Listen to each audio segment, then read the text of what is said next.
Isaías, capítulo 30. Que aflição espera os que buscam a ajuda do Egito, que confiam em seus cavalos, carros e cavaleiros e dependem da força de exércitos humanos em vez de olhar para o Senhor, o Santo de Israel. Em sua sabedoria, o Senhor enviará grande calamidade. Não mudará de ideia. Ele se levantará contra os perversos e contra aqueles que o ajudam. Pois os egípcios são simples mortais e não Deus. Seus cavalos são apenas carne e não espírito. Quando o Senhor levantar a mão contra eles, tropeçarão aqueles que ajudam e aqueles que são ajudados. Todos cairão e morrerão juntos. Pois o Senhor me disse: quando um leão jovem e forte ruge sobre a ovelha que ele matou, não se assusta com os gritos nem com os ruídos de um bando de pastores. De igual modo, o Senhor dos Exércitos descerá e lutará sobre o monte Sião. O Senhor dos Exércitos sobrevoará Jerusalém e a protegerá como uma ave protege o ninho. Defenderá e livrará a cidade, passará sobre ela e a salvará. Ó israelitas, embora sejam rebeldes e perversos, voltem para o Senhor. Chegará o dia em que cada um de vocês jogará fora os ídolos de ouro e as imagens de prata que suas mãos pecaminosas fizeram. Os assírios serão destruídos, mas não por espadas de homens. A espada de Deus os ferirá. Entrarão em pânico e fugirão. Os jovens assírios serão levados como escravos. Até os mais fortes tremerão de pavor e os príncipes fugirão ao ver suas bandeiras de guerra. Assim diz o Senhor, cujo fogo queima em Sião, cujas chamas ardem em Jerusalém. Livro de Jeremias, capítulos 41 e 42.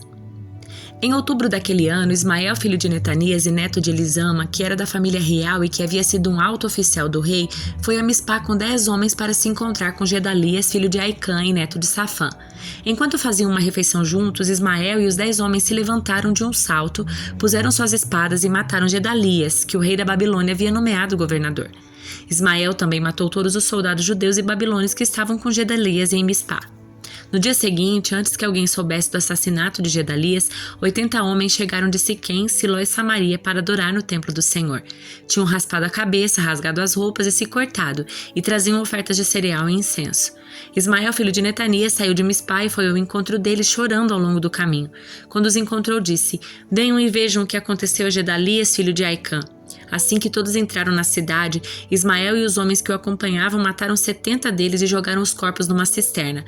Os outros 10 sobreviveram, pois haviam convencido Ismael a soltá-los ao prometer-lhes trazer os suprimentos de trigo, cevada, azeite e mel que haviam escondido.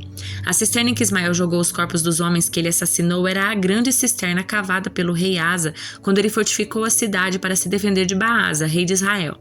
Ismael, filho de Netanias, a encheu de cadáveres. Então Ismael prendeu as filhas do rei e as outras pessoas que Nebuzaradã, capitão da guarda, havia deixado em Mispá aos cuidados de Gedalias. Ismael partiu para a terra de Amon, levando os prisioneiros. Quando Joanã, filho de Careá, e os outros comandantes que o acompanhavam souberam dos crimes de Ismael, reuniram todos os seus soldados e partiram para lutar contra ele. Eles o alcançaram no grande açude, perto de Gibeon. O povo que Ismael tinha capturado gritou de alegria quando viu Joanã e os outros comandantes. Todos os prisioneiros de Mispá escaparam e começaram a ajudar Joanã. Enquanto isso, Ismael e 8 dos homens que estavam com ele escaparam de Joanã e foram para a terra de Amon.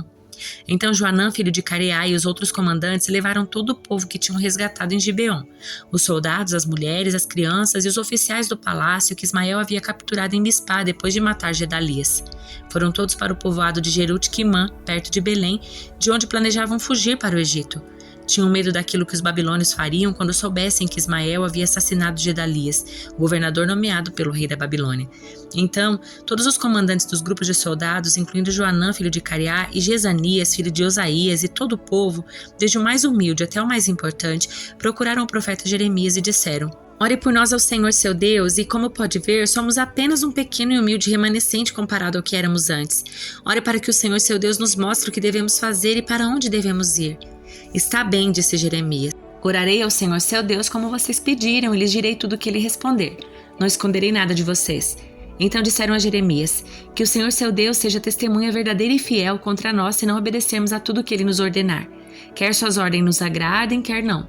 Obedeceremos ao Senhor nosso Deus, a quem o enviamos com nossa súplica, pois se obedecermos ao nosso Senhor, nosso Deus, tudo irá bem para nós. 10 dias depois, o Senhor enviou sua resposta a Jeremias.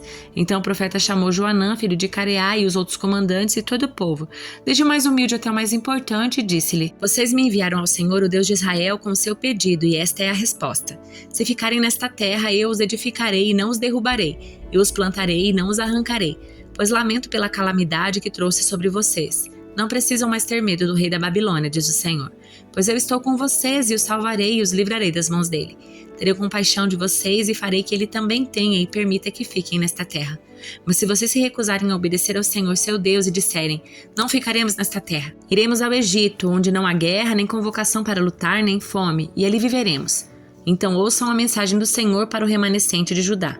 Assim diz o Senhor dos Exércitos, o Deus de Israel. Se vocês estão decididos a ir para o Egito e morar lá, a guerra e a fome que tanto temem os alcançará e ali vocês morrerão. Isso é o que espera todos que insistirem em partir e morar no Egito. Sim, morrerão por guerra, fome e doença. Ninguém escapará da calamidade que trarei sobre vocês. Assim diz o Senhor dos Exércitos, o Deus de Israel. Assim como derramei minha ira e minha fúria sobre os habitantes de Jerusalém, também as derramarei sobre vocês quando entrarem no Egito. Serão objeto de condenação, horror, maldição e zombaria. Nunca mais verão sua terra natal. Ouça, ó remanescente de Judá. O Senhor lhes disse, não vão para o Egito. Não se esqueçam dessa advertência que eu lhes dei, pois vocês não foram honestos quando me enviaram para orar ao Senhor seu Deus por vocês. Disseram, diga-nos tudo o que o Senhor nosso Deus falar e nós faremos. Hoje lhes disse exatamente o que ele falou, mas vocês não obedecerão ao Senhor seu Deus como não lhe obedeceram no passado. Estejam certos, portanto, de que morrerão por guerra, fome e doença no Egito, para onde insistem em ir. Salmo de número 119, versículos 97 a 112. Como eu amo a tua lei, penso nela o dia todo. Teus mandamentos me fazem mais sábio que os meus inimigos, pois sempre me guiam. Sim, tenho mais prudência que meus mestres, pois vivo a meditar em teus preceitos. Tenho mais entendimento que os anciãos, pois obedeço às tuas ordens. Recuso-me a andar em todo o caminho mau, a fim de obedecer a tua palavra. Não me afastei dos teus estatutos, pois tu me ensinaste bem. Como são doces as tuas palavras, são mais doces que o mel. Tuas ordens me dão discernimento, por isso odeio todo caminho falso. Tua palavra é lâmpada para os meus pés e luz para o meu caminho.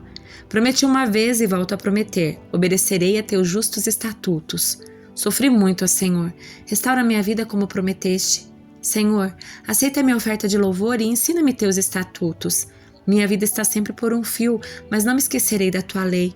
Os perversos me preparam armadilhas, mas não me desviarei das tuas ordens. Teus preceitos são meu tesouro permanente, são o prazer do meu coração. Estou decidido a cumprir teus estatutos para sempre, até o fim.